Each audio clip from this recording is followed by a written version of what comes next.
లక్షలాది మందికి మన తెలుగు మ్యాట్రిమోనీ ద్వారా వివాహాలు జరిగాయి. తెలుగు వారి నంబర్ 1 చాయిస్ తెలుగు మ్యాట్రిమోనీ. ఏపీలో పోలీసులు దుర్మార్గంగా ప్రవర్తిస్తున్నారని ఆరోపించారు వైఎస్ జగన్. ప్రభుత్వాన్ని ప్రశ్నిస్తున్న వారిపై తప్పుడు కేసులు పెట్టి హింసిస్తున్నారని చెప్పారు.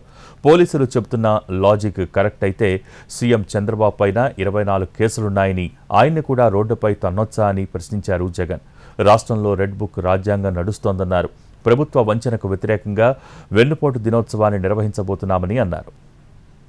రెడ్ బుక్ రాజ్యాంగంతో ఏ రకంగా అదుపు తప్పిపోతే పోలీస్ వ్యవస్థ ఎంతగా దిగజారిపోతుంది అని చెప్పడానికి నిదర్శనం ఈరోజు తెనాలిలో మన కళ్ళ ఎదుటే కనిపిస్తా ఉన్న సత్యం. ఏ పంటకు గిట్టుబాటు ధరలు రాని పరిస్థితి, రైతులకు పెట్టుబడి సహాయం లేదు, రైతులకు ఉచిత పంటల బీమా లేదు. మరోవైపున లా అండ్ ఆర్డర్ పూర్తిగా గాలికెగిరిపోయిన పరిస్థితులు.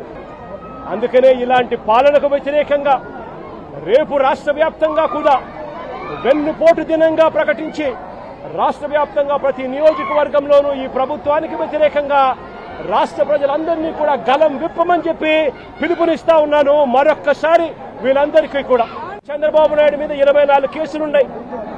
చంద్రబాబు నాయుడు మీద 24 కేసులున్నాయని చెప్పి చంద్రబాబు నాయుడు గారిని నడి రోడ్డు మీదకి తీసుకొని వచ్చి తల్లడం ధర్మమే అవుతుందా అని అడుగుతా ఉన్నా.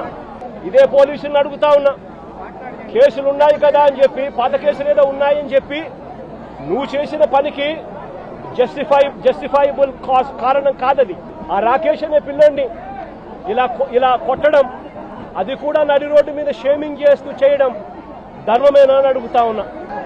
హరికృష్ణ అనే వ్యక్తి, ఈ వ్యక్తి మీద ఈ మధ్య కాలంలోనే దాచేపల్లిలో తప్పుడు కేసు పెట్టి సిఐ క్వార్టర్స్ లో ఇంత దారుణంగా కొట్టి పడేస్తే వారి తల్లిదండ్రులు, గ్రామస్తులు వచ్చి ఆందోళన చేసి ఈ పిల్లాడిని రక్షించుకున్నారు.